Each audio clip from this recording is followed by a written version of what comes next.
afternoon, dear colleagues, friends, ladies and gentlemen. I suggest that we start our today's roundtable discussion, which is named Glamour and Poverty of Social Democracy.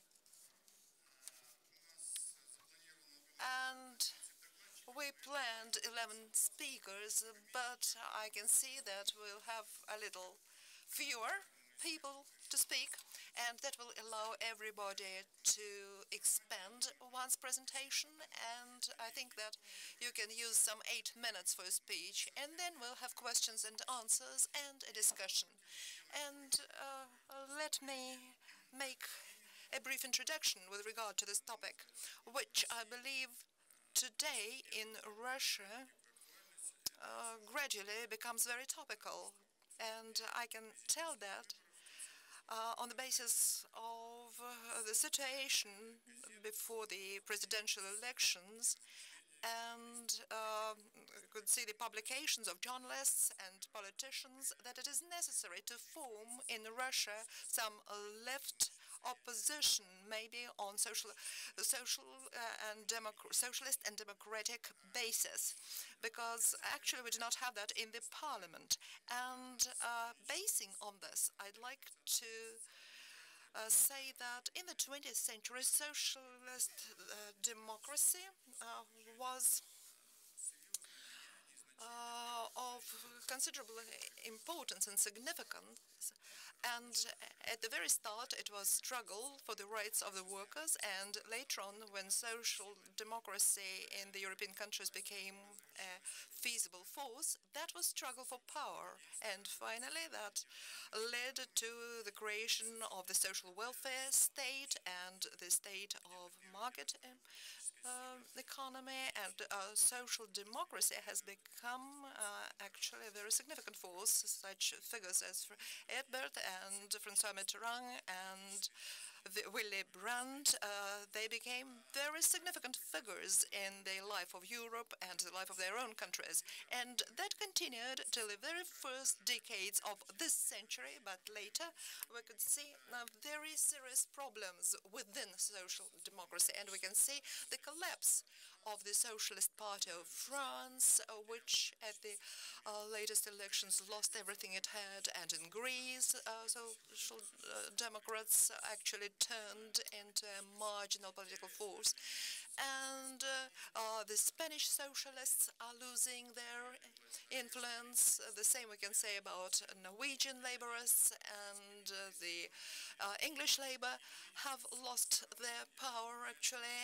And we can see that on the one hand, the representatives of the left radical forces are willing to take that place, such as the Link in Germany and Podemos in Spain, and laborists with Corbyn at the head are moving towards that end. And that is quite an interesting trend, which I think would be good to discuss. And going back to Russia, I think that we should discuss the European trend within the context of social democracy. And going back to Russia, I'd like to note that on the one hand, over the past 27 years of post-Soviet Russia, we could observe such fluctuations. At first, social democrats were actually very separate, and they were not a single force, though my research and the research of Boris Romanov and Boris Slavin indicated that on the whole, the left centrist forces had actually up to 20% of support, but since that was split up to some 10 to 12 parties, well, actually, they were out of real influence on the situation. But later on, we could see some hope, and Farish, Справедливая Россия, was created, and up to 2012, it had really serious claims for a role, significant role, in the Russian politics. And it managed to get some up to 20% of votes during the elections in different regions. But unfortunately, after 2012, the representatives of the parties started leaving that party, and we see one of such representatives, Gennady Gudkov, and so these people who actually represented social democracy actually were very important for that movement. But, and we could see that Справедливая Россия, Fair Russia, was not even represented at the past votes. We did not see a single socialist Democrat. So their voice was not heard, and that is quite an alarming signal. But today we can see that there is a trend that the party could be created, and well, actually, today we could discuss that. Just coming to the end of my brief introduction, I'd like to say that first maybe we'll have the presentation on Vladimir Schweitzer and Vladimir Fomenko dealing with the European context, and we could take a look at the up-to-date situation in Europe, because it is extremely important, because in the world context that is the basic force. And then I'd like to ask Mr. Slavin and Mr. Romanov to speak, and Mr. Vayega from the Institute of Europe, and Mr. Kamolov, and I'd request them to speak about the past period, about the problems of social democracy in Russia, and why we have results which we have. And finally, I'd like to ask Mr. Gudkov and Oleg Marchanov to speak, who would speak rather about the modern situation and about the prospects. So if you do not object, let us... Yes, and I've already said that, actually I want to have some time for the discussion and for those people who'd like to speak up, those who are not on the list. So I'd request the speakers to use some 7-8 minutes for their presentations, and that will give us a chance to have some debate in the end. And now I'd like to give the floor to Vladimir Schweitzer, who represents the Institute of Europe, Doctor of Sciences, and he'll be speaking about the European social democracy, and then we'll speak about the left, more radical forces in Europe, and what they're like, and whether they're the successors of former social democracy. So very well, since I work actually on the topic of social democracy over some 50 years. So I started working on this issue 50 years ago, and worked in the Institute of Labor Movement, and then in the Institute of Europe. It is easy for me to see what is happening, and to see the whole situation and the glamour and the poverty of this particular movement. And that was quite witty, to put it like this, as a title. So each political movement emerges at a certain stage of the development of society, when there is a demand in this or that politics and in the assessment of the situation. And then in the party there are certain decisions taken, and when we speak about the glamour of social democracy, then we can see that the time for it was the 70s and the 80s of the past century. And it led to the reform of practically all the areas of the life of society, and then they started the preparation of the integrational stage. And indeed, Willy Brandt and Olof Palme and Bruno Kreisky, well, I knew him better because I worked on the issues related to Austria and continue to do that. And all these people and all these parties and movements, well, actually found their place in the internal political life, and also at the international level. And they had a role of being an intermediary between NATO and the Warsaw Treaty, between the United States and the Soviet Union, and all that took place in the 70s and the 80s of the past centuries, and the Third World too. That is the liberation movement and the countries which got liberated from colonialism, and all that led to the glamour, so to speak, of social democracy. And I will not give you the exact figures, but out of 15 European countries, in 10, the social democratic movement was in the lead. In certain countries, they had some second roles, and in other countries where they hadn't been in existence, they emerged. And that is Spain and Greece, that is countries which got rid of fascism. And all that occurred before the present phase, that is, before the start of the processes related to the globalization of the economy, and it also was closely related to the integrational processes in Europe. And what really happened? Social democracy, which used to say that, to speak about such wonderful future, and that we are moving to the new socialism, to the socialism of the 21st century, somehow they just lost their place. And it turned out that in the very last events of social democracy, they even did not have in their documents the term social democracy.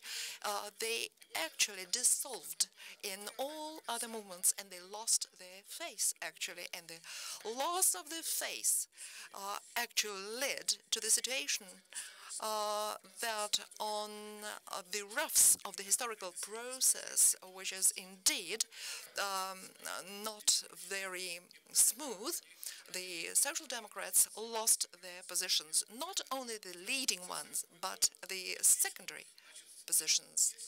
And if we take the major Western European countries, I'd say that the post-socialist countries and West European countries are countries of the other level. The countries are at different levels. Social democracy, and that is very important, conforms to a certain social and economic development of the country. And if the development is smooth, without any roughs, then actually the movement is upwards. If something fails, and then actually social democracy loses its position. And today, only in 2 countries of Europe, in Portugal and in Sweden, social democrats are at the lead. But it is not in the same way as it used to be 50 years before. They're in a coalition with even leftier parties, and I'm not really much for the using of the terms left and right. So what is that? Left. Is that the same what we meant after the 1917 or after the Second World War? And maybe there is some other meaning in that. So if we use the old terminology, then we'll come to such logics that the most left parties are those which are led to terrorism or certain extreme organizations.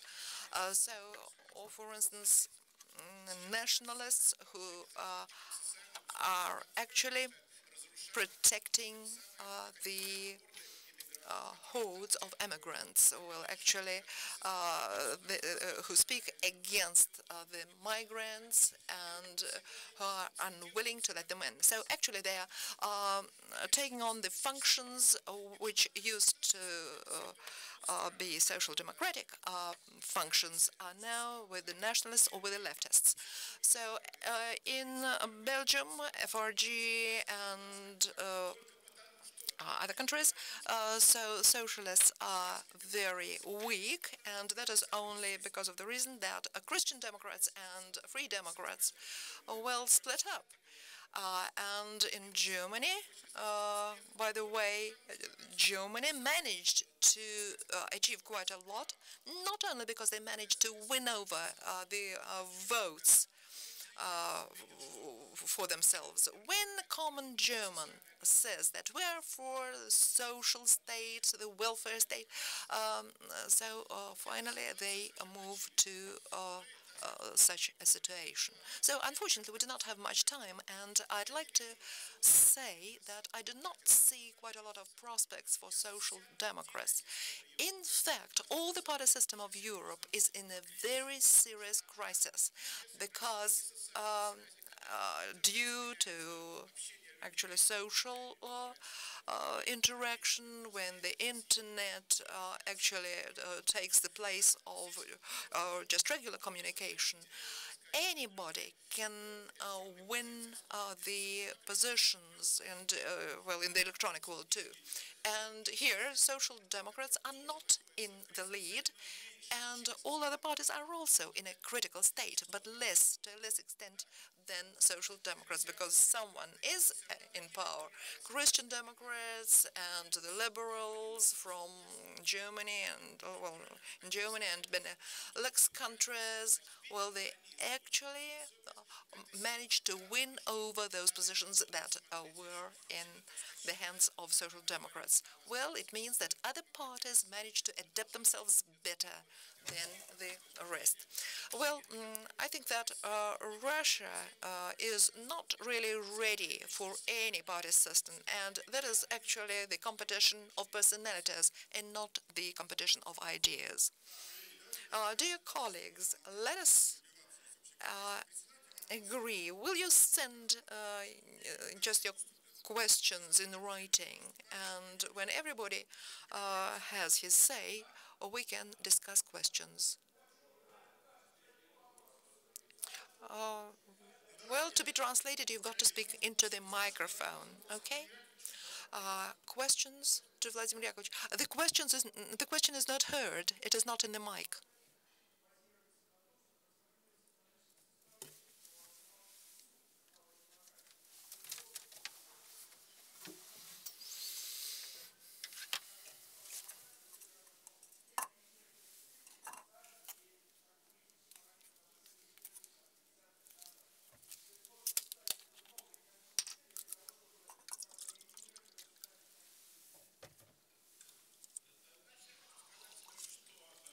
What I want to say is that is really right, but that is not at the level of certain separate countries, but at the level of all European contacts and the structure of Europe.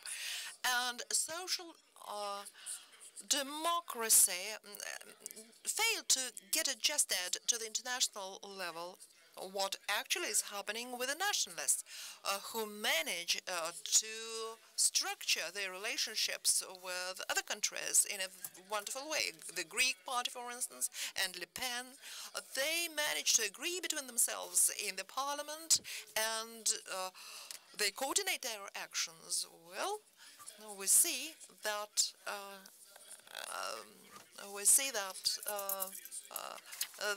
the socialists in Greece believe that they should not let migrants to their country.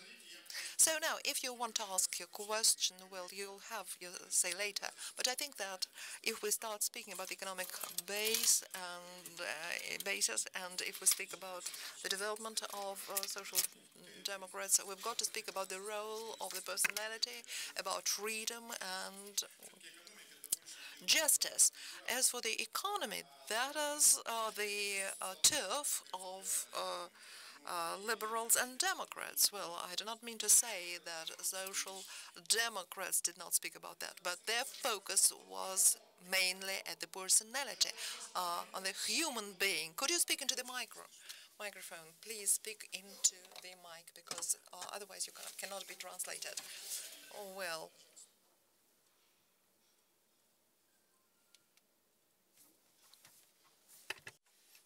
My name is Shmakov from State University. At one point in time, Gorbachev set up a social democratic party. He went to visit Willy Brandt to become a member of Social International, and he asked him, Willy Brandt asked him, what kind of party you bring? and the social democracy, and Willy Brandt was a socialist, and Gorbachev lost, but he borrowed, win all the support of the Obolensky. So what is the fate of the social international after Willy Brandt? Where is this international organization? We hear nothing about that. I am prepared to respond to you, though Boris Pavlovich, who used to attend such events, but as a scholar I can tell you, now the international organizations are not on the front line. If you look at the what is taking place in the United Nations, and there's arguing about the necessity to continue the Council, Security Council, what can you say about other international organizations? So that's why I want to say that social international organization is no longer a meaningful organization. It used to be such in the 70s or 80s. I used to be present at a number of events associated with the social international organization, and Willy Brandt came to Moscow on a number of occasions. He was very happy to know that social international has been studied. They were noticed in on the political scene. They were between Africa and Europe. They were between Europe and Latin America. They were between Russia, Soviet Union, and the United States. But within their countries, they work hard to strike for social balance between the rich and the less fortunate. But now the situation has changed. You can see how volatile the current world is. So now what the politicians are talking about has nothing to do with the life of average people. It is the nationalistic parties which can capitalize and which capitalize on this. That's why they get votes in Austria, and the nationalist parties now ranks second, and they have become a member of the ruling coalition, and they will exert a rather noticeable influence on the political, on the policy of the government of Austria, and understand that the Nationalist Party in Austria supported the slogan that the Crimea is a Russian territory. It is so because they have a similar situation in their area, in their own political life, the southern Tyrol. So you have to understand what happens from inside the country. But they are quite, for those who watch on a day-to-day basis. I respond to you. Well, you are not precise about Mr. Gorbachev. Gorbachev never created social democrats, but it was Yakovlev who created this party, and Gorbachev set up. I was his deputy.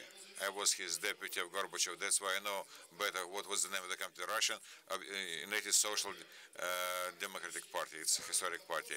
So about social international organization, let me respond to you this question. The Social International Organization has lost its influence and impact.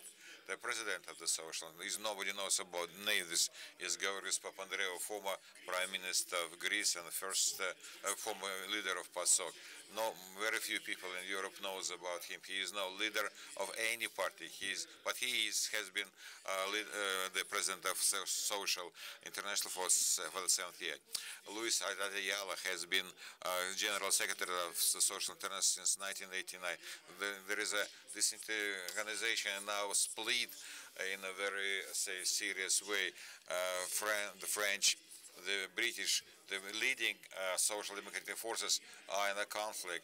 They want that the senior leaders of the Social International should leave their position, but they enjoy support of African parties. So can you believe that a person is holding position of General Secretary for 29 years? So that's why the Social International Organization has no influence at all. They do visit African nations, they visit Middle East countries, but they are nothing in Europe in terms of the influence.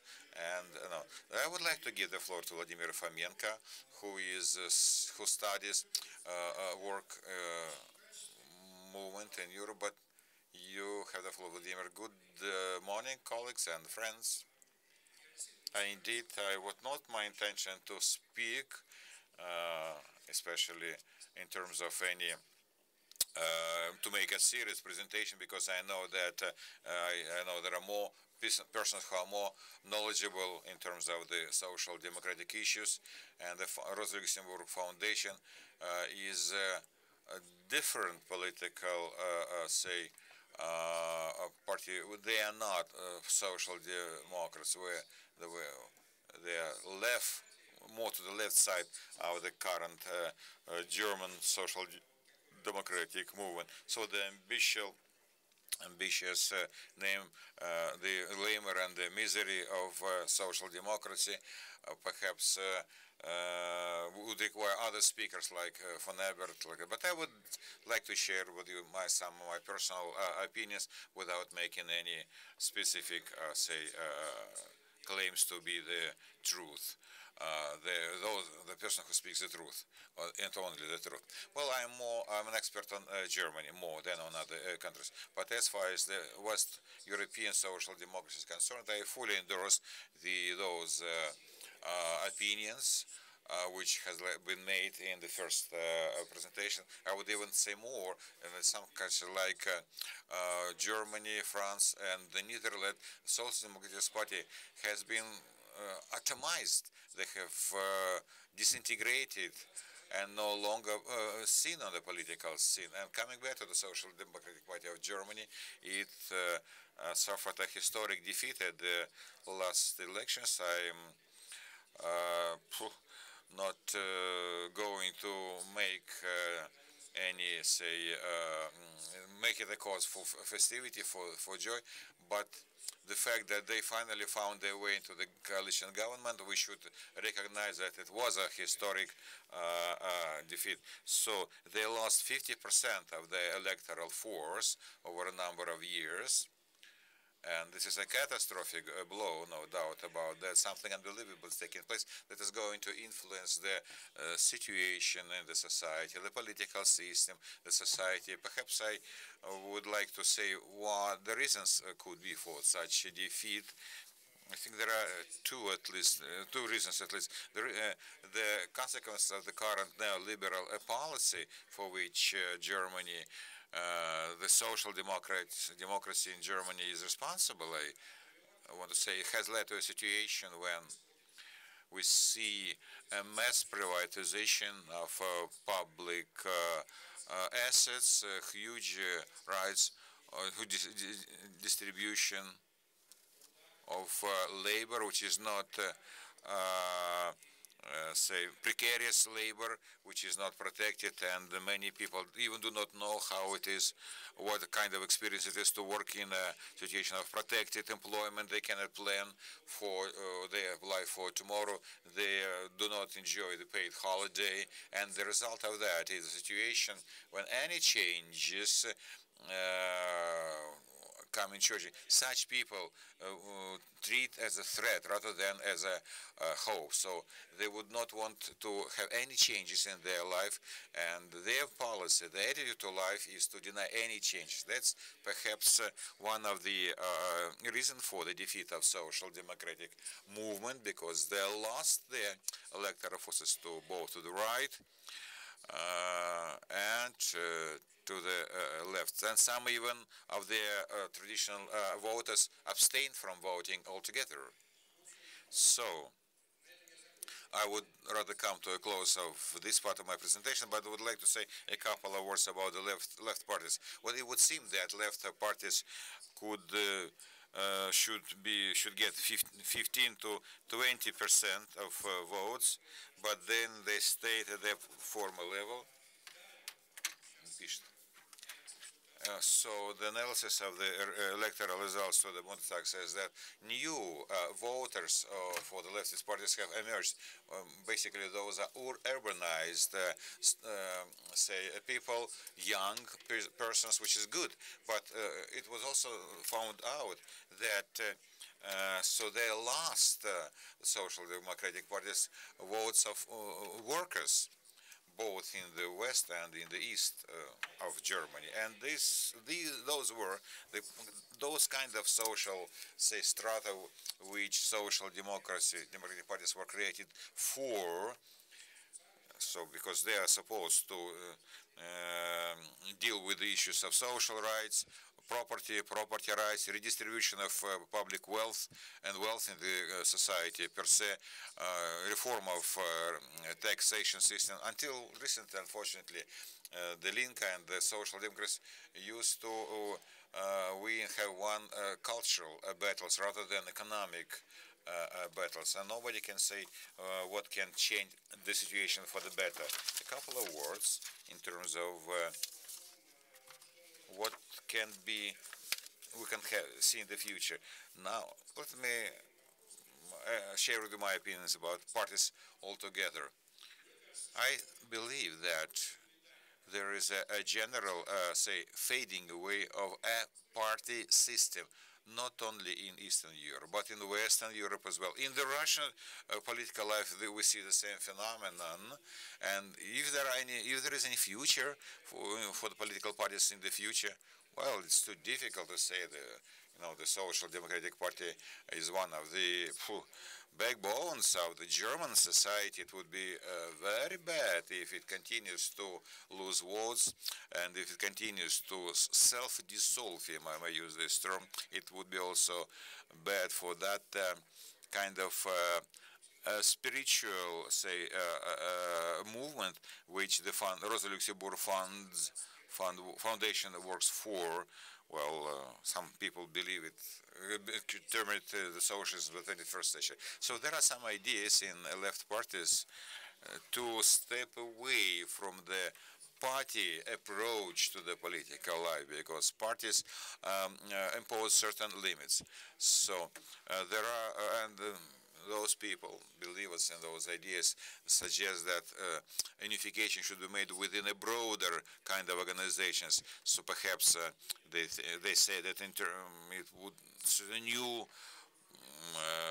association could be established instead of elected parties, where the new political leaders, green activists would come. This is a very interesting phenomenon. It's a very contradictory point of view, and the response of political forces to that is not uniform. Let me cite you only one number, and that will bring me to the close of my presentation. Very soon, Germany will see two land elections. The latest opinion polls say that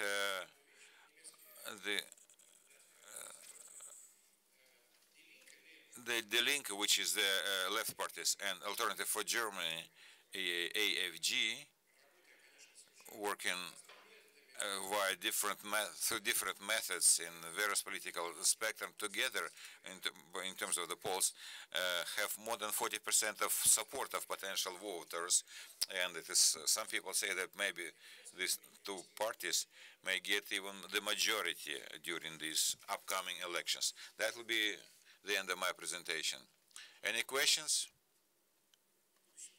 Next year, there will be elections to the European Parliament. Do you think that in Europe the social democratic parties will be able to come together and agree on some terms to get sizable representation in the European Parliament? It's a very important task. It's a very important issue.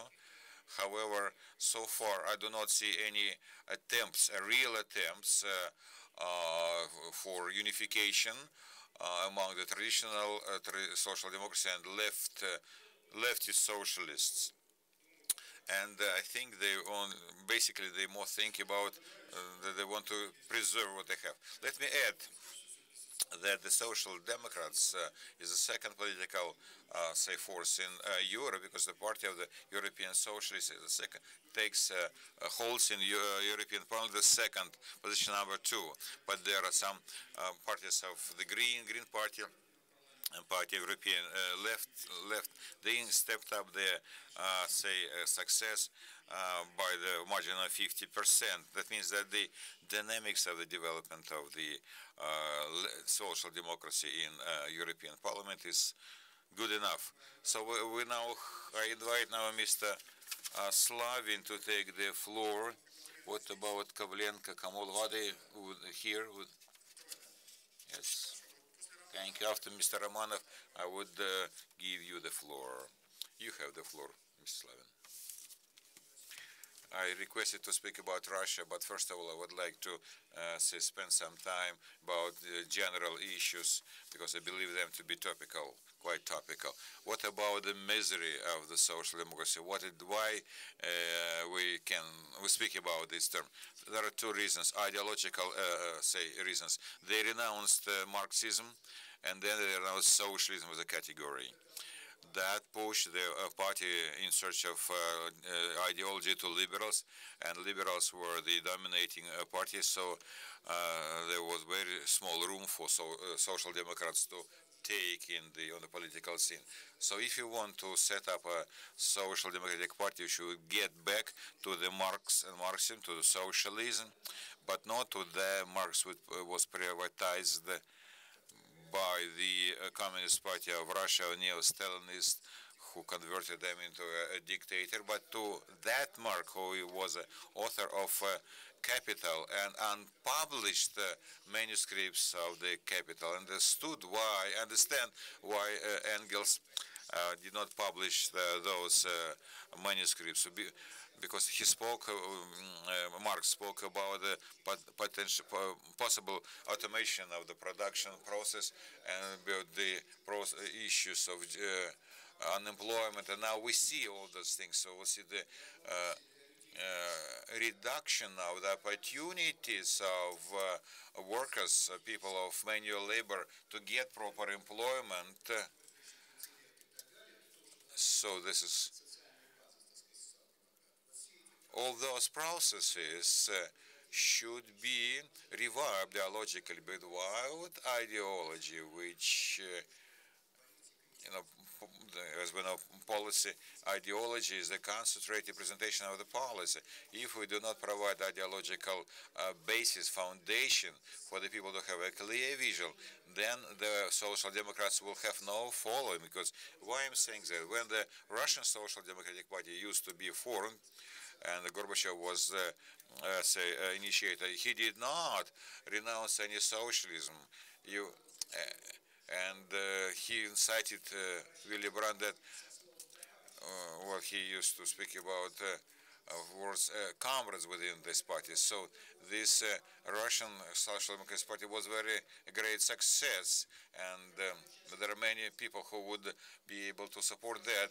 The great majority of the intelligentsia would follow this movement. There were many individual, regional committees of the party, considered the party established. But once they saw, when the was to be the growing might of that party, and Putin spoke with Social Democrats, and he said, how are you progressing? And he said, if I will have 80 regions, we have growing party, more than 50,000 members who have Putin says, what do you want? Because our population is Social Democrats. So, and then I thought that Putin would pick up that slogan, but he chose the path of conservative religion and faith. I don't want traditional lines. He spoke about the union about the white and the red, and something which is not happening. And social democracy was closed by his advisors. It was taken to court, and this party was liquidated because in a certain region did not calculate a certain number of people. We know that 50,000. And now parties can be set at with a strength of only 500 followers. That was the destiny which befell that party, if we look at that from the top. But if we speak from the within, we see that the party made certain errors. So they joined hands with the Titov party, and that resulted in bringing them closer to liberals. And Sidov was the leader of the Social Democratic, Unified Social Democratic Party, and when it was necessary to decide whether to participate in elections or not, and idea was proposed about non-participation in social democracy. And thus, politically, it stopped its existence, and we've got to know all that. There is the social basis. What social basis in Russia? Certainly, there's people who are employed, people with the intellect, people who are qualified workers. But without an ideology, to go to this particular media is impossible. And who's speaking about that? Mostly conservatives. Well, this issue is discussed, and Solovyov devotes whole discussions to the purpose. But mainly we see just the mottos. I see that social democratic movement can be revived, but how to do that? We've got to start it in the same way as Lenin did. So that is, start a newspaper, let us start with the creation of magazines, papers. Well, we already have some. That is Socialism, Democracy 21. Well, very few people know about that, but some do write articles to that organ. And certainly we've got to work with the media and with the social networks. A huge percentage of the population is using very actively social networks. And by the way, whole groups were created, such as bots, robots in the net, for the purpose of promoting certain people and movements. Well, I think that if we speak about the supporters of social democracy, well, there are not too many. There are some people who are in this particular room, but social democracy should be revived, and I think that it shall revive. And a huge role belongs to the intelligentsia, because we've got to work with intellectual class. Well, we've got to work with the people and work. Why Communist Party of Russia is losing its supporters? Because they just meet the people, but they do not work with them. And we've got to somehow win over the supporters of the Communist Party to our side, and then we'll be successful. Well, are there any questions to the speaker? Microphone, please. Please, microphone.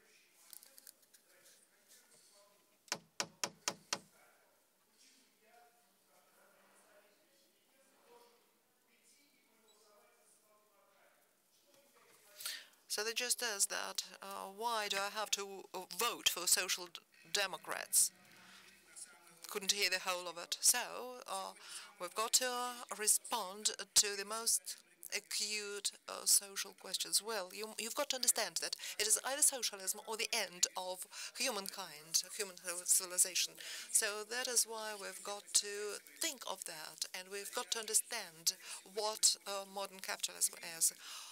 Oligarchic capitalism is now in the dead end. We see how markets are being divided, and we see the confrontation which is growing, well, and we're being pressed to the side of China, and well, now we see that there is a motto, East and West, but we can also see that the world is moving towards war. And ideologically, we've got to respond to your particular problems. I spoke about global problems, but the internal issues of the country are just as acute. Well, the revolution is being actually carried out not by the poor people, but by mostly by the supporters of the ideas. So, well, we can certainly speak about the salaries and wages, which fell, but there are other problems. The problem of corruption, we saw the example of Kemerova. Well, but that is just bits and pieces of the whole idea. Baidis has been working on the issue of the history of social democracy. But there are more questions to the previous speaker, just briefly. Cannot hear the... You know, perhaps, that there is a social democratic party. So, after the party of Gorbachev-Titov, anyway, there are just small parties of social democratic type in Smolensk, in other towns, and I know them very well. They're of social democratic orientation.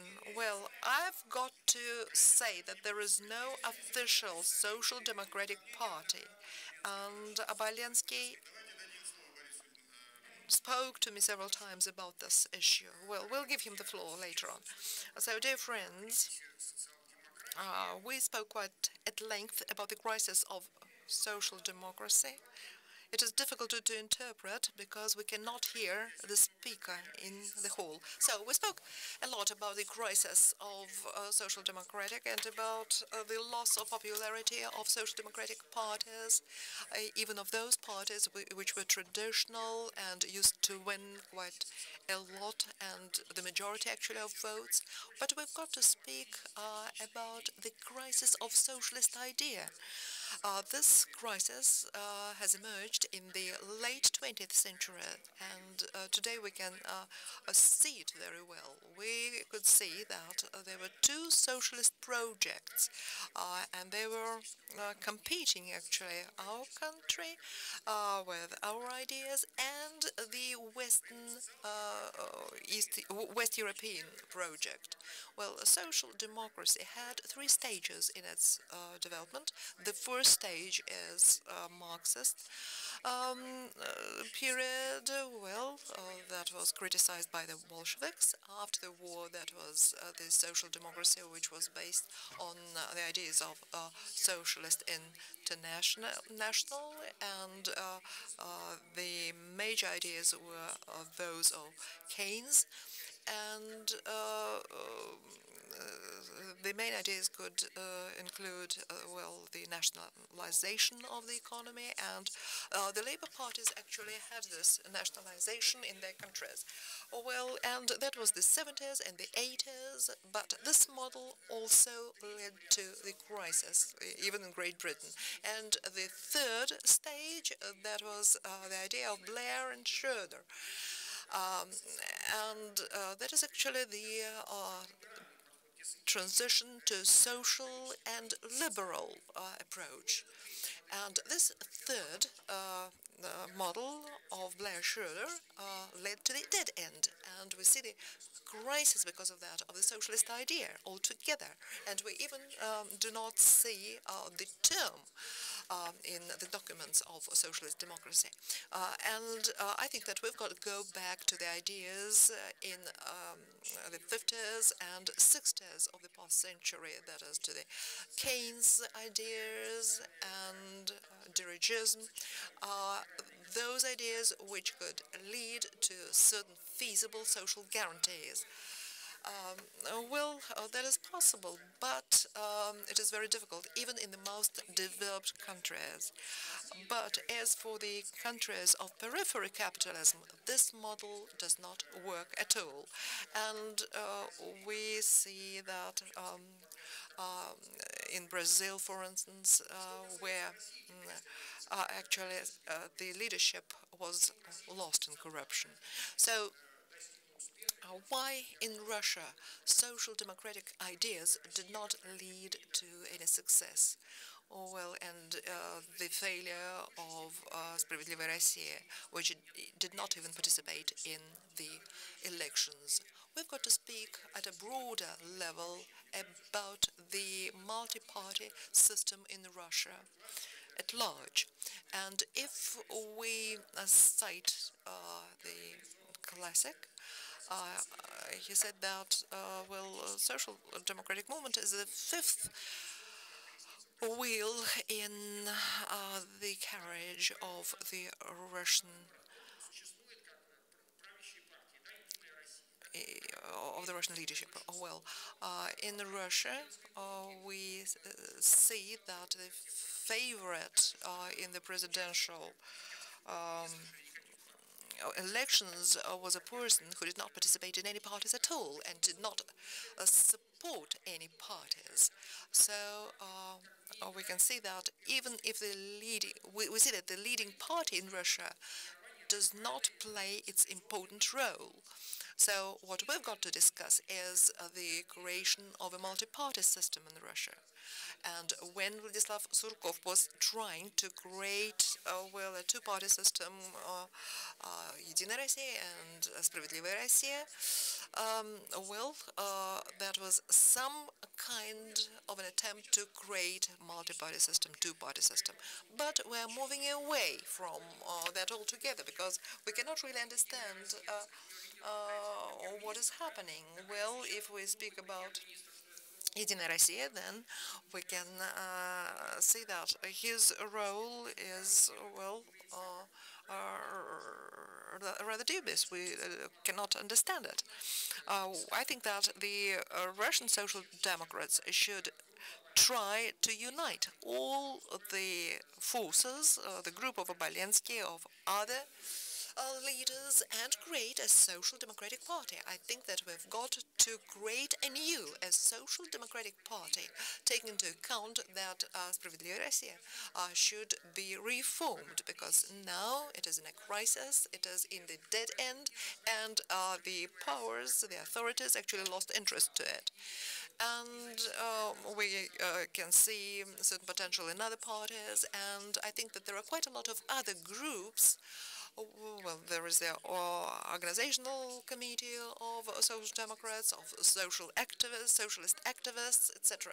So, but to create such an organization, we've got to understand which ideology we're going to follow. Either it is a social liberal ideology, or should it be an alternative to the capitalism altogether?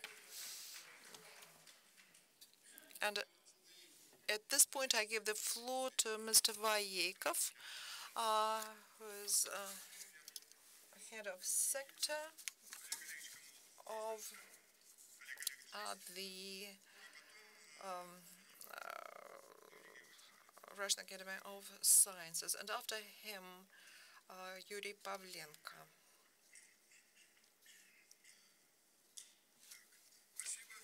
Thank you very much. Well, this problem has been discussed for quite a long time, and some 20 years ago there was such Professor Zarasov who created one of the first social democratic parties in the Soviet period under Gorbachev, and he was very right to say, or to ask actually, why social democracy is not popular at all, because there is not enough glamour. And in fact, all the goals and objectives which were set in the 20th century were carried out. That is, welfare, etc. Well, and Willy Brandt used to say that contemporary social democrats are quite in agreement with the goals of their party. They are for the society of free and equal, for the free development of each and every man and women, is aimed at the development of all. And that is the paraphrase of the manifesto of the Communist Party. And I could say that if we take away the word exploitation, I'd say that all the previous goals set by social democrats have been fulfilled. And if previously social democrats thought that the state should participate in the development of the country to the minimum, well, liberal economists said that the state has become universal. And one of the Americans wrote that all the 20th century was the time of unprecedented growth of the state. And the state interfered with the economic and private life of the citizens. And the government officials had so many powers, and even if you just try to list them, it'll take quite a lot of books, because actually that touches upon everything: schools and technology and science, leisure and entertainment. And that is written about America. So the other American wrote that the federal government issues every day thousands of pages of rules about everything, from underground waters to the heads of the chickens in the farms. And the government participates in absolutely everything, regulates everything, and that you've got to get the authorization of the committee, of the architectural committee. Well, in fact, in the Soviet Union, we didn't have that.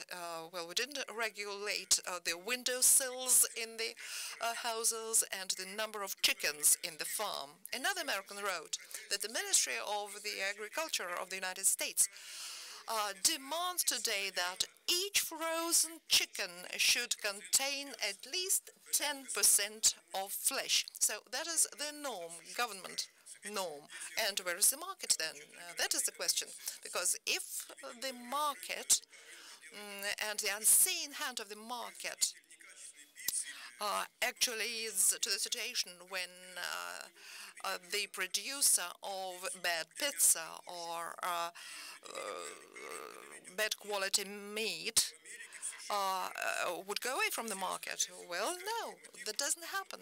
There are norms and rules in the United States which actually press every manufacturers and producers to regulate such things as the production of pizza, even. So we can see that the goals which were set by social democrats in the United States were there. In the United States, such goals and rules are being carried out. So if we read Willy Brandt, and he refers to Bismarck and cites him, Bismarck writes, "From the very start I said that the state cannot exist without the presence of a certain amount of socialism."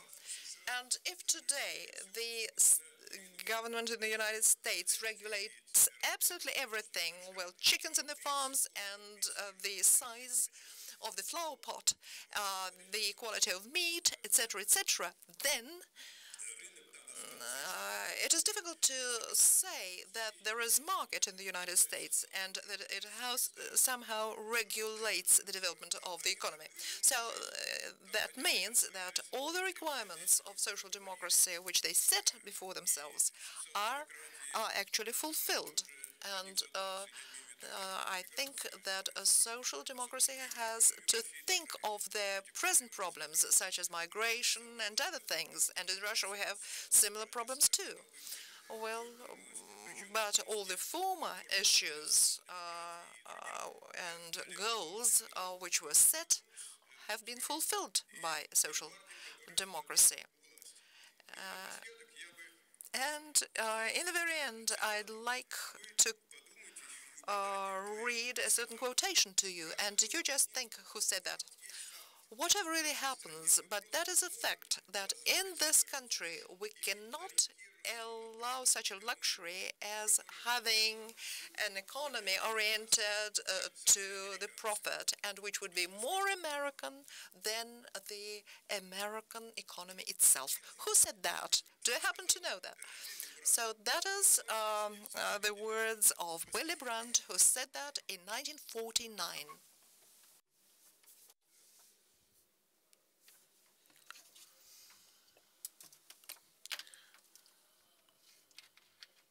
I think that the ideology is necessary, something which is necessary, but the confirmation of this is the result of the presidential election.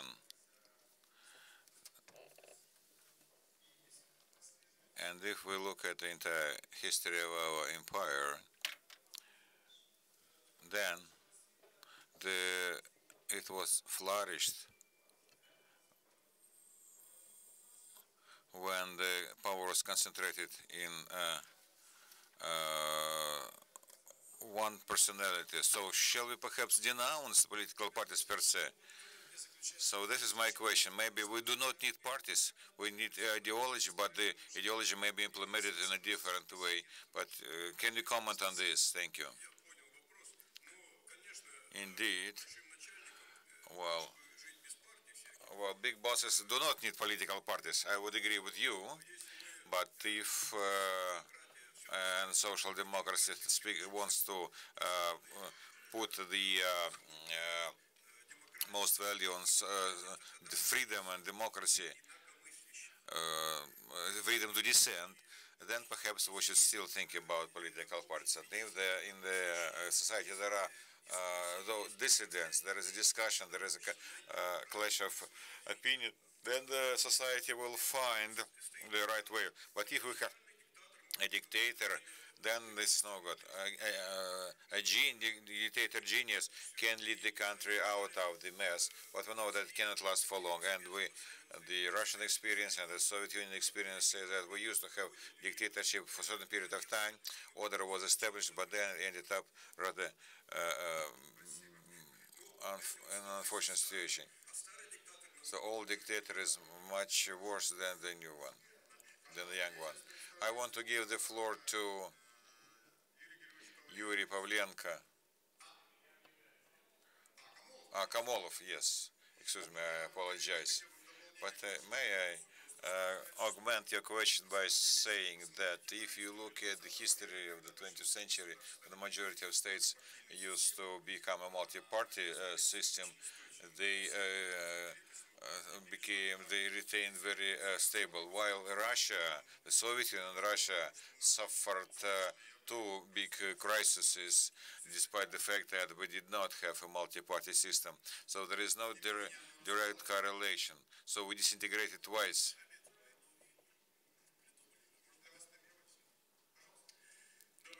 Good afternoon. My name is Oleg Komolov. I am from the Institute of Economics. I believe that the social democratic movement has always been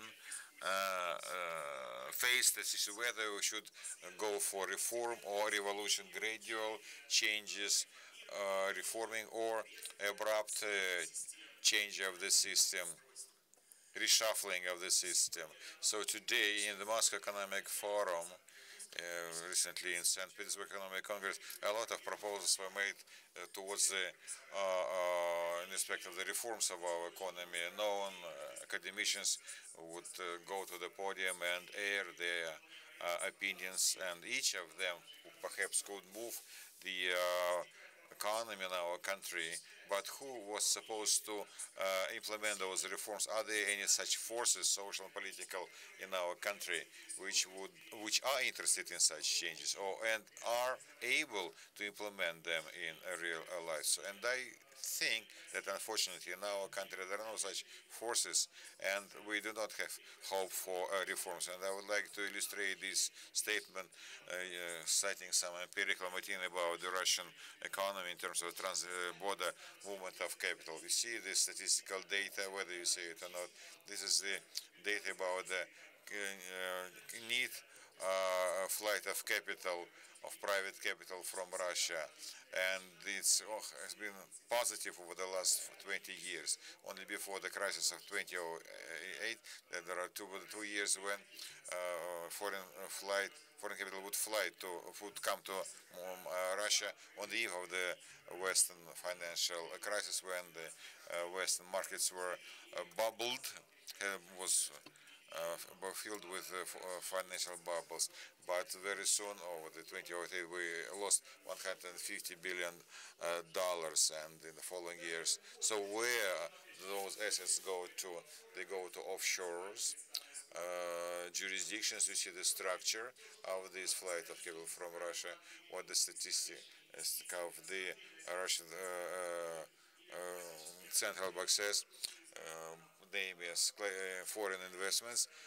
Basically, it goes to offshore jurisdictions. The red part of this columns goes to the so-called offshore transit countries where they go to purchase of football, to buy yachts, Switzerland, Austria, the Netherlands, and other financial world centers. So question arises naturally. 70% of the capital flies from Russia to Norway. There's not investment. They do not return to Russia through additional revenue. Capital simply flies from Russia. Is it an issue, a unique something for Russia? Russia is a part of the world, periphery or semi-periphery in terms of the rating. So it's within the general rules. You see the stable, the countries are arranged using the Wallenstein technology in terms of the center and periphery, and you see in terms of the correlation between the accumulated external flight to GDP, the developed countries leads over the periphery countries. All developed countries of the world have very high level of external debt, but the peripheral countries do not say solicit the accumulated debt. So basically, you see that capital goes from the peripheral countries to the central countries. So yet another diagram showing where this money comes from.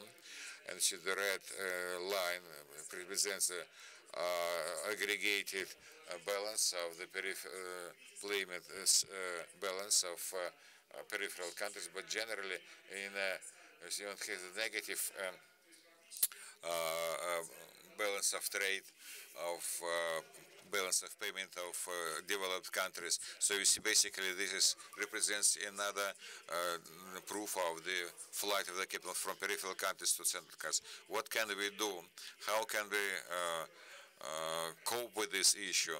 So all of our leaders speak about attraction of the direct foreign investments, and President recently made an announcement about the launching of the program to create better conditions for capital, amnesty of capital for them to come back. But it is not success. I think those are shallow words which do not correlate to the reality. The Russian ruling class benefits from the flight of the capital. The bureaucrats and the oligarchs benefit from it because this benefits our peripheral economy to reach a very important goal, which is attributed to it. As to all peripheral economies, the Russian economy, the Russian state within the pursued economic policy, it is beneficial to lower the artificially the level of the national exchange currency, and that's why the Russian exports are more competitive. So countries of periphery, world periphery, compete with each other to sell the goods to the central countries. So the flight of capital to those countries would be non-beneficial because it would strengthen the national currency. That's why all peripheral countries get rid of its national currency. That's why peripheral countries do not prevent flight of capital from China, from India, from Russia, and they themselves engage in that. The powers to be, the blue color stands for private flight of capital, while the green and the red line stands for those instruments by which the government takes away capital from our country. And green speaks about the payment of the sovereign dole. At the end of the $150 million. Now it is much less, only 16% of the GDP, very low as compared with the association countries. So flight of the capital by payment, the payment of the sovereign. And the red light is the central bank builds up currency and gold reserves by creating an artificial deficit of shortage of supply of dollars, and they also take them out of the country, but through governmental channels. Indeed, if we combine it together, the private flight and the government channels of the flight, because over the 20 years, well, more than $1 trillion were taken away from Russia, they were not invested in the economies of Western countries and work for the benefit, for their benefit. So here's the question: is it possible to address this issue via reforms? I think it is not possible. I believe that fundamental tectonic restructuring of the system is required, and to believe that the ruling class would have the political will would be a fallacy. Thank you for your patient hearing. Yuri Pavlenko now have the floor.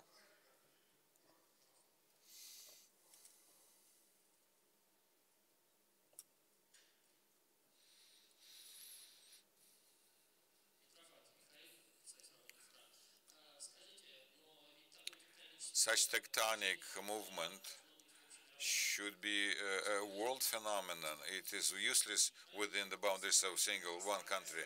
So staying within the boundaries of the International Division of Labor, staying within the WTO and pursuing the policy of liberalization of the flows of capitals and capitals, we will not be able to cope with this situation. In order to change the situation in the economy, we need autonomy. We should count on our own resources, financial, intellectual resources.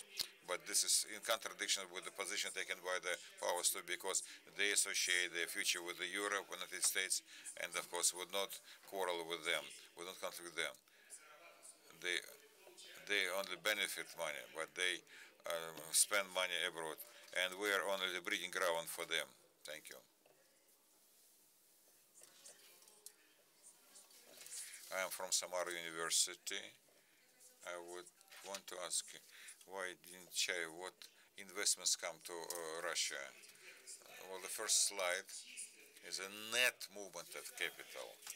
So there is capital which comes to Russia. There is capital coming out, going out of Russia. But the balance between them is $1 trillion negative. But recently the trend is that so recently we see more and more investments coming from foreign countries. Yes, I understand.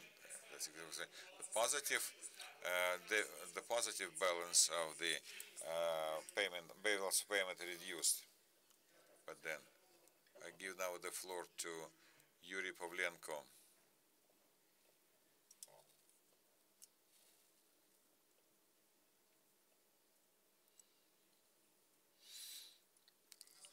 And we have two presenters, Gudkov and Oleg Molchanov, and then I would give the floor to those desirous to make comments from the audience. It happens so that I have listened to some of my colleagues' presentations, and what they say is fully coincides with my bullet points, starting from the Professor Voyeikov when he spoke about the social democracy, the social democracy, the issues which were formulated by social democracy have been addressed. But I would like to say that social democracy is a party of industrial capitalism of developed nations. Not of any nations at all, because indeed we have such an architectonic of the world economy when developed nations, capitalize on the rest of the world, sucking juices from it. And there is yet another expression which was mentioned by some of the questions: the social agreement in the capitalist society would be possible when capitalist is frightened. And many successes scored by social democracy in the 20th century in the Western world were defined by that pressure of the existence of the Soviet Union, the fright which they experienced due to the existence of the Soviet Union and the new policy, New Deal of Roosevelt, and Swedish social democracy, which stood at power since the 30s. I would like to say that Sweden was the lead in terms of the number of strikes in the 20s, and as a result, the social democratic consensus which happened at that society, it ceased to be the leader in terms of the strikes, and in the 50s or 60s, it was moving in a different direction. Yet another thesis which I would like to, my point that I would like to make, any party as any organization, as any organism, has a life cycle of its own, and it's important. I would like to refer to what Mr. Slavin says about renovation. I think it's a very complicated task to enter into the same river twice under the banner of social democrats, continue to address some issues. And I focused my attention on the future.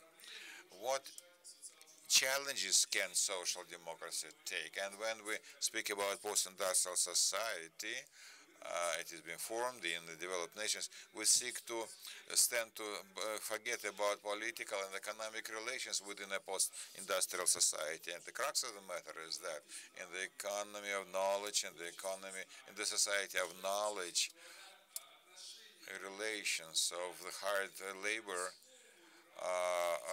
so, kind of a limit development of the economy, because people who are engaged in so-called intellectual labor, they have specific capital, cannot work as hard labor, hard hands. Those attitude should be attitude, the relationship should be structured as a relation of partnership between the capitalist and such hard employee, and the capitalist should share the super profits with such innovators, creative class, because they create super profits for the capital. And this is an issue, and this issue can and should be addressed in the future through reformatting industrial relations in a society, and that also brings in the issues of ideology. If social democrats were not shy of, they would say that we're building a society of consumption. From my point of view, the society of consumption is also leaving the political scene as the industrial society. The post-industrial society is not the society of consumption. It's a society of creativity, and people tend to forget to differentiate between these two. Quite often I say that a cultural person does not require a lot of wealth. Half of the people of my interlocutors would agree, because a normal person would rather need well-being rather than luxury or wealth, because luxury and wealth is attribute of the past experience, when a person did not have a piece of land, would consider to be a person of a second, category.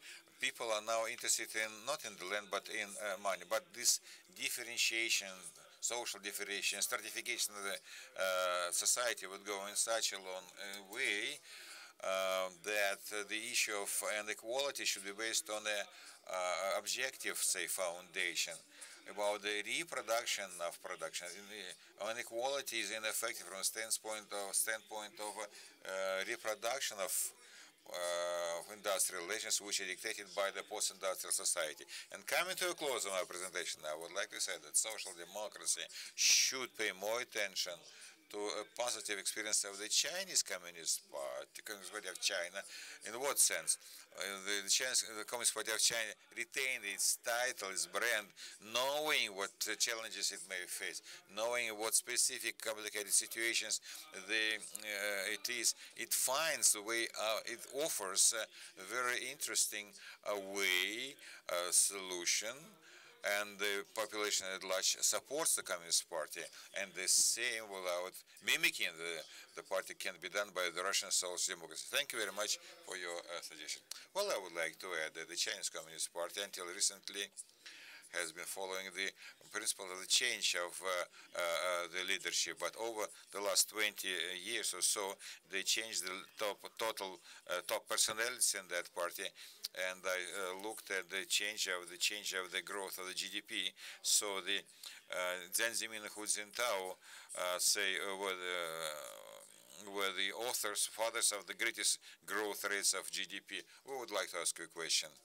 I would agree to the fact that we're moving towards a society where the knowledge and the creativity would play the key role. But this is a distant future now. The point of gravity of the exploitation is moved from the south, north to south. So yes, problems of yesterday continue to be exist today. Society of consumption is a transitory phase of the development of the human society, and definitely a humanistic society should replace that, and this is what we should achieve. But that's exactly what the social democracy should be dealing with. It should show the banner for which under which we can unite the forces of the modern society. Yes, we know that consumerism has led us to a dead end, but what should be offered instead of the consumerism? The creativity, all-around development of personality. Yes, that would be the subject matter of the political movement. Let me respond to what you say. What I'm trying to, what we need a mechanism of such transfer. It's difficult to find a precise mechanism. I believe that the post-capitalism development will be a long journey. Gennady Gudkov, we have a very short of time.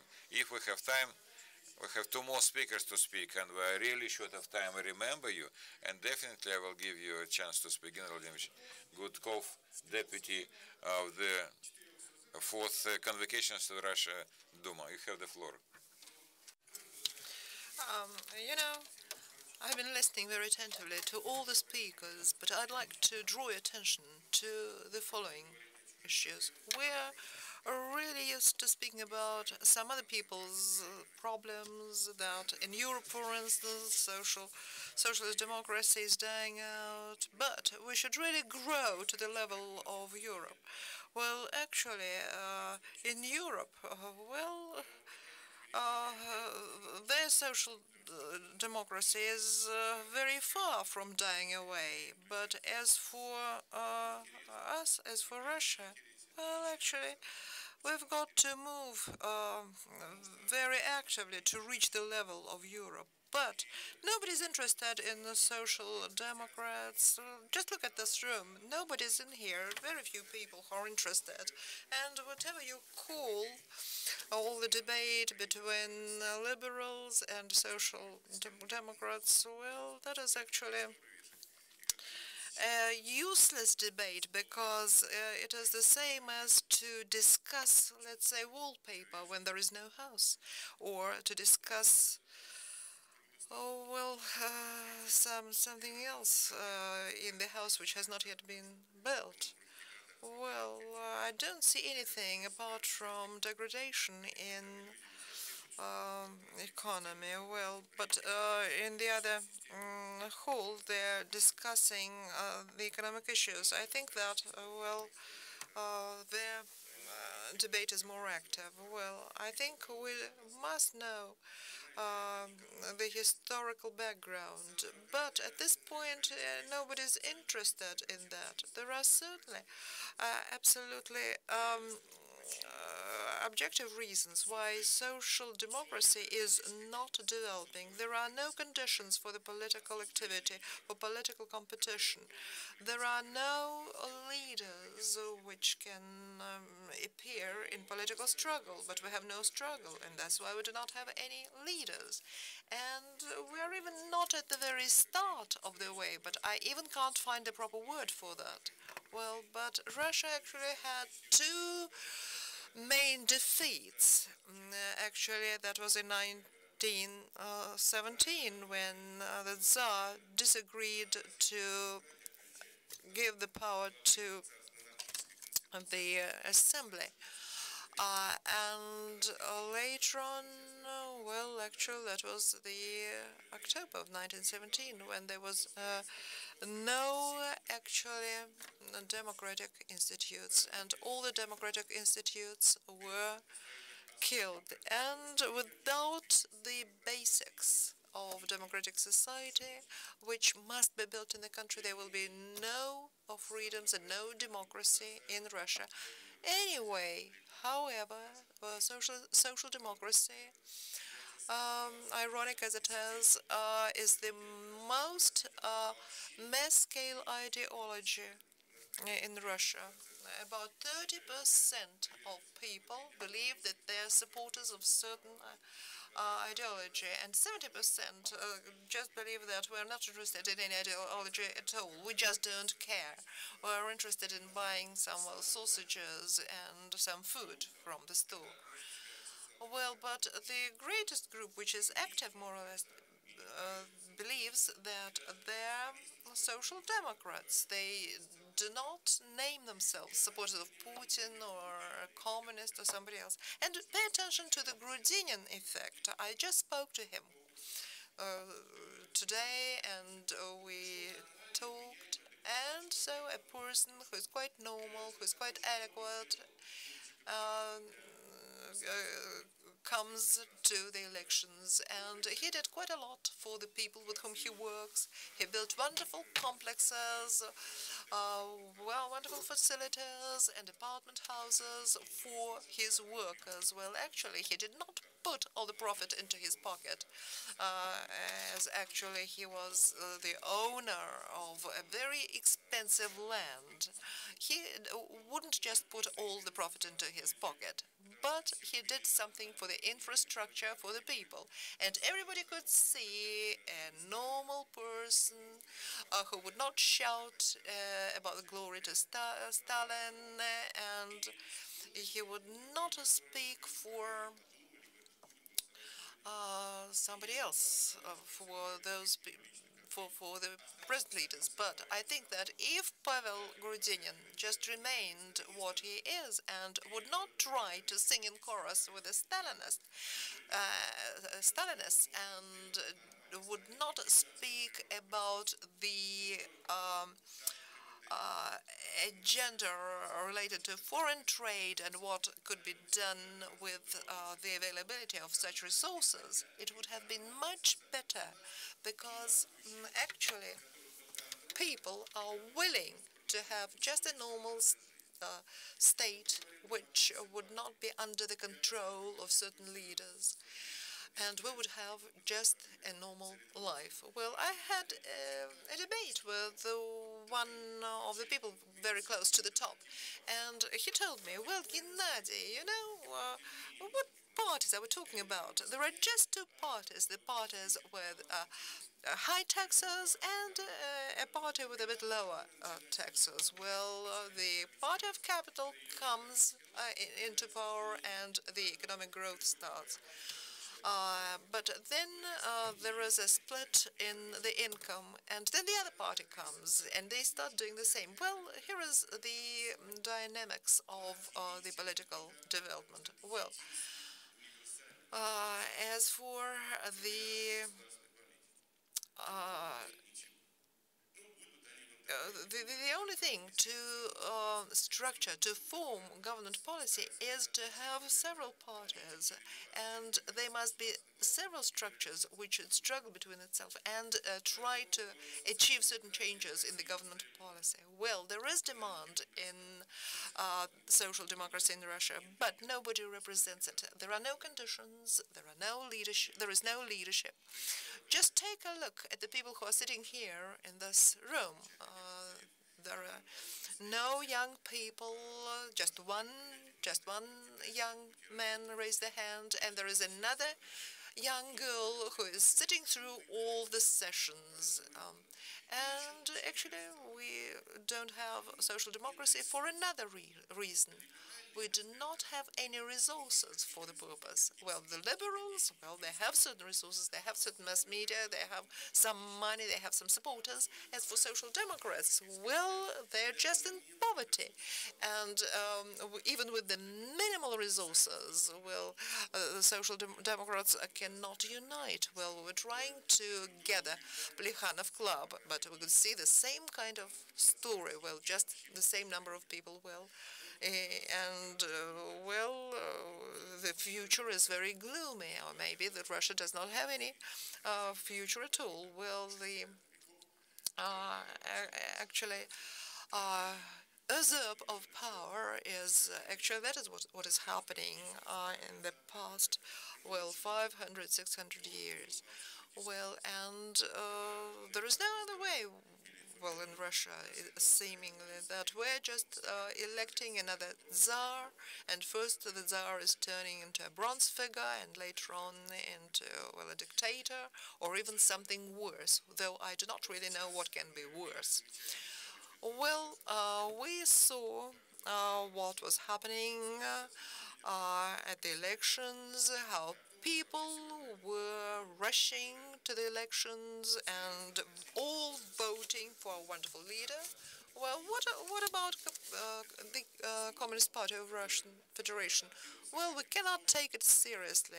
That is a party which got adapted to the existing conditions, and it agrees with the authorities who are, well, actually having orthodox views and still following the Soviet Union ideology. Well, there are certain social democrats in the KPRF, but somehow, well, actually, their voices cannot be heard. Oh, well, and well, I'm in the headquarters of Grudinin, and I know what is happening in this party. Well, forget about Fair Russia, Справедливая Россия. We'll just drink to the dead body and to its peace and quiet. There is no more such party. What about the left front, the group with Sergei Udaltsov? There used to be other people such as Zakhar Prilepin, as Shergunov, but they have really they rush from ideas of nationalization to the creation of an empire, and actually there is nothing else. Well, and as for the authorities are willing to imitate a social state, a state of social welfare, but they're just trying to buy loyalty and smooth out contradictions. Well, we were trying to create a social democratic party. Well, and they put him into prison in a couple of months. Then Ruslan Kutaev was taken to prison in 3 years. Well, I don't really know why I'm still here and not in prison. Well, that is not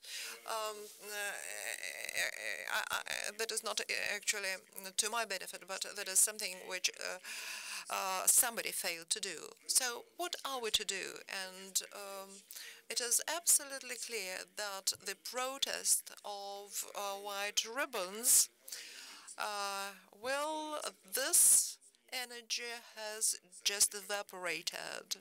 Well, they were just broken because some people were pushed out of the country, some were put into prison, etc., etc. There is a certain percentage of people, but that percentage is so small that they cannot really do anything against the system of power seizure. So, but it is obvious that a social protest and environmental, ecological protest will be developing and growing.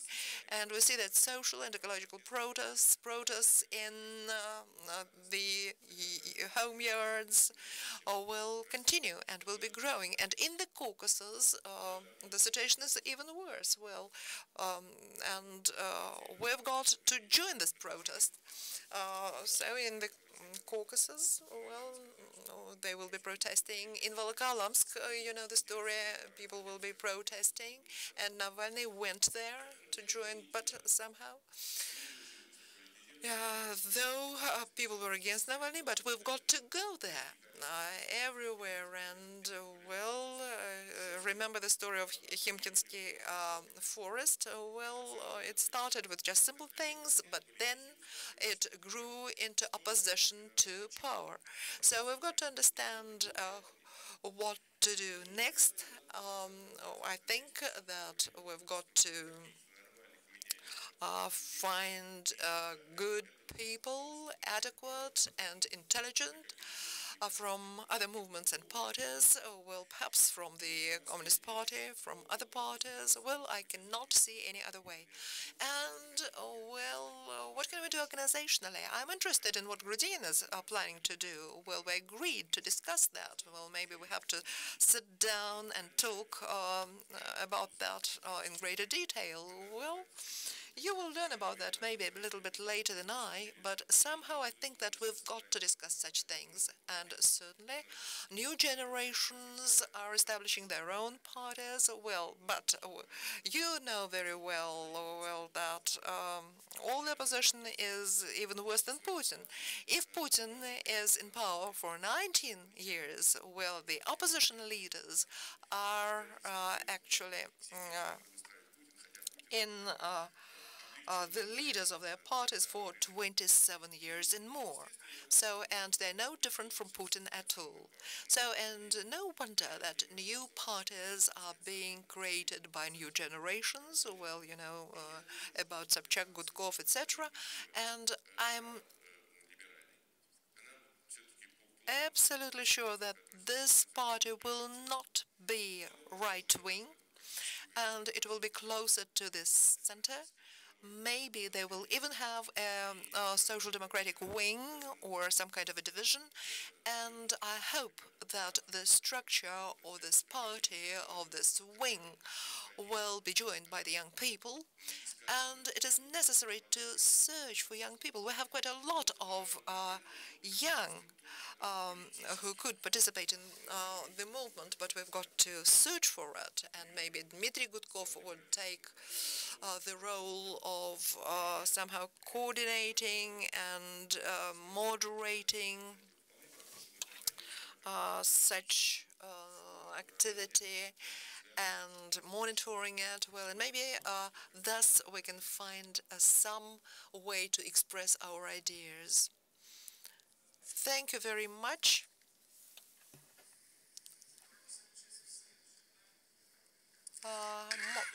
My question is as follows. What historical experience do you have?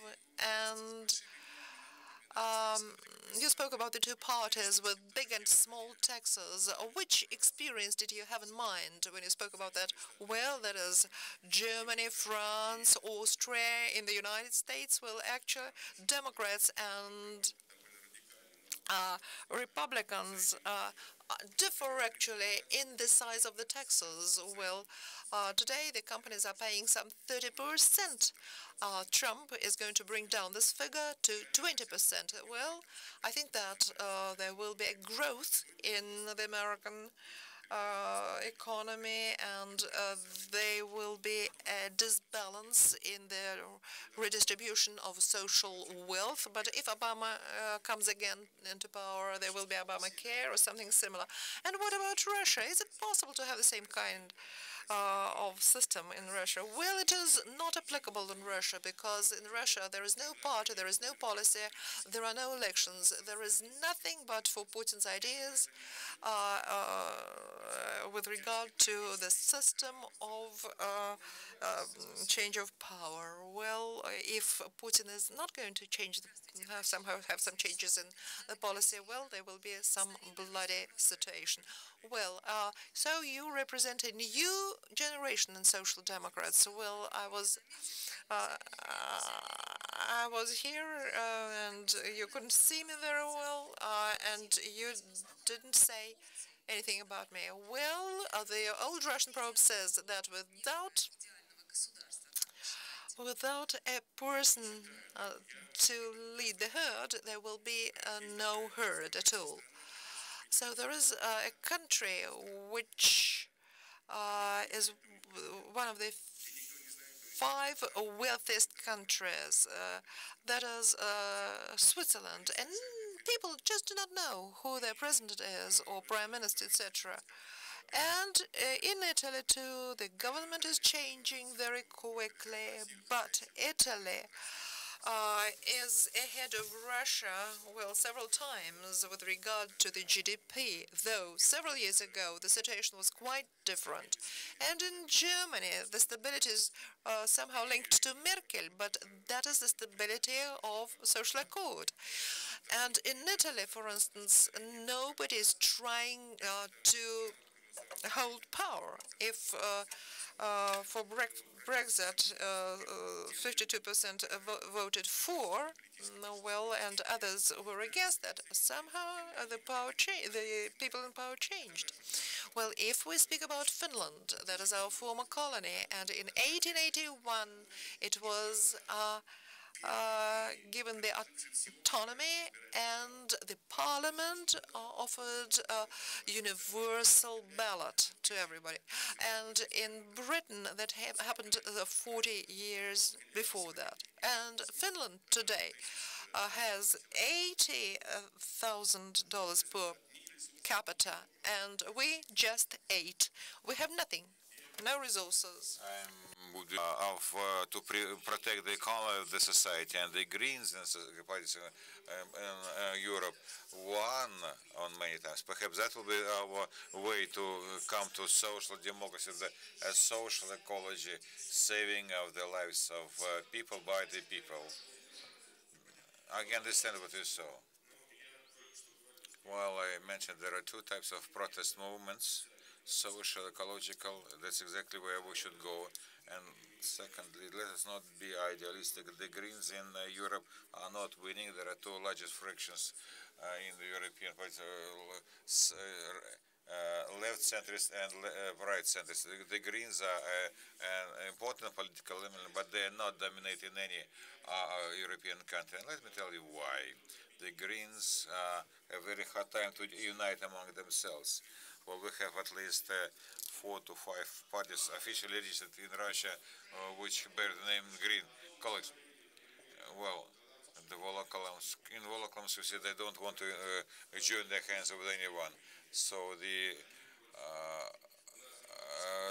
movement of the long-haul drivers would not want to unite with anyone. So it's at the level of the mutiny. Nobody think in terms of the future developers. You are right in terms of in the ideal world, and that's exactly what we deal with Gleb Fetisov, and so that's why we were persecuted by the authorities. But I think this is something which to be done in the future. So, well, the structures have not become crystallized enough. In Kolomna, which is my native city, there's a good psychological movement. When decided to speak, another part of the psychological movement stopped the movement and disrupted the negotiations. So they cannot, within a region, within a town, to come to terms. We have one more presenter, Oleg Molchanov, and I would like Oleg to be as laconic as possible. So, another round table. We are already out of time. I would like you to be brief as possible. Colleagues, dear colleagues and comrades, this, the opinion polls which are collected on the presidential elections would tell us that the prevailing movements in political sphere, there are three various vectors. First is the imperial foreign policy. This is the kind of the society we have, and this was the main driver. The second, paternalistic type of the state. People would believe that the authorities at all levels will address the issues, including the leaking roof in a private, say, house, or and the exchange rate of the currency. And third, anti-elite, say, sentiments. In terms of sociology, they appeared only in the last 2 years, and they grew in dimension. In the former GDR, the party anti-elite with anti-elitism can get up to 50%. The same anti-elite say sentiments allowed Trump to win, to bring about the victory in the Brexit movement, and there are a number of anti-elite structures across Europe, including Eastern Europe, which the fate of which we reiterate with a lag in time. So proceeding from this point, speaking as to what should be the social democratic or maybe even socialist party, I would like to say that such party should be a leftist, populist, and anti-elite party. It is only in this format that social democratic ideas in Russia can resurrect. The pure and undiluted social democracy represented by professors of the leading Moscow universities would not find its root in Russia, and only those, say, guys from Volokоламск who promised to give him a beating to the mayor of the Volokоламск. That is the social basis of the social democracy.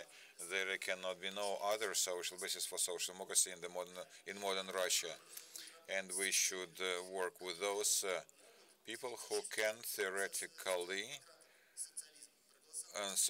vote for socialism and for social democracy. So all protest groups,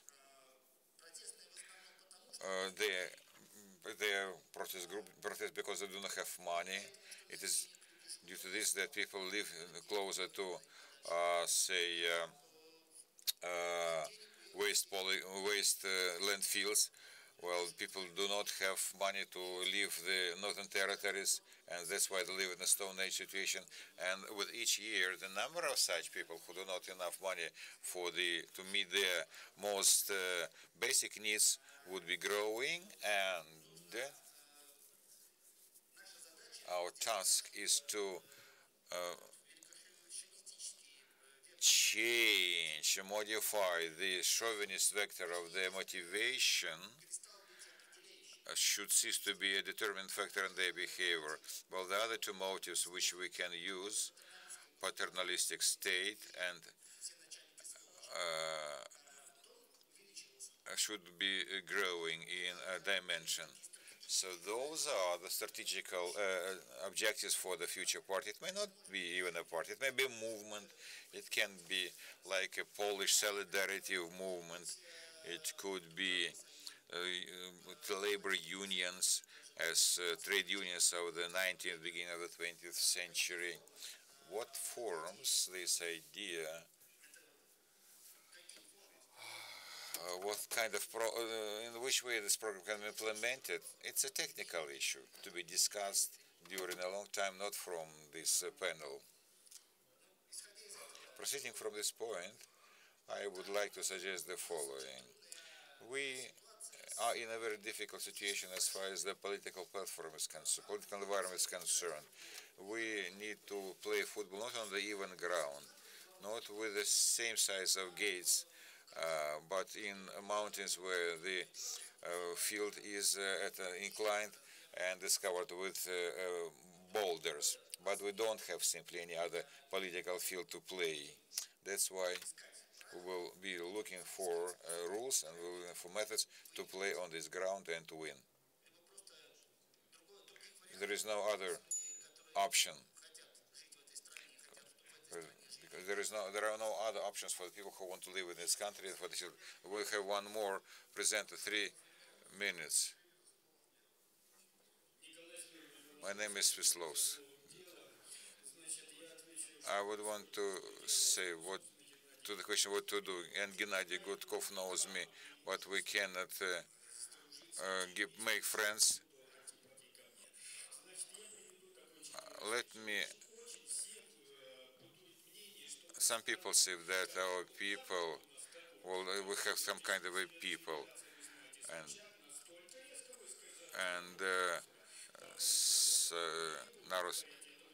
well, many politicians criticize the Russian people, and still I believe in the people who waits. But our people is either a volcano or it's still water. So what is the way out of this situation? The intelligentsia which is supposed to develop the society is kneeling, it is corrupted, and it can be corrupted. We afraid to speak directly to the minister and to prove to him that he says, Yuri Boldarev, what did you do? I know who is. It's useless to go there, but only I I was able to remove two ministers from by the court procedure. Okay, everything can be changed, but in such affairs, leaders should be displayed. All words have already been overused. I'm not speaking about social democracy, Marxism, communism. Social democracy is supposed to popular with the party. I thought at length what words should be given to the people to believe, and the people are saturated with the empty shell of words and lack of empty words. You know, yeah, people have become tired to listen to the people who come and make empty. So we need professionalism. The ecologists say, let us create the party. You should be a link of the party, of your college should be a link in a chain of fight, of the movement to fight for the life. And people would be wanting to get parties into the, and we said we bring down the brought down, decreased the threshold for the election of a party to the 500 members, and now you know the population, people at large have hard time to figure out what parties are all about. We received a lot of clones of various communist inclination parties. So in conclusion, I would say the knowledge of small affairs which should identify as a leader. Cannot be a deed without word. A word without it is possible. So I created a movement, deeds after words. Thank you. I support the social democracy, and I'm prepared to enter into a dialogue. Thank you. We are short of time, so we don't have time. Another conference will be held here. I thank all of you who have come here, and I think that everything not is as pessimistic, and that after the misery, some glamour will come. Thank you. Можно. Ну, пожалуйста.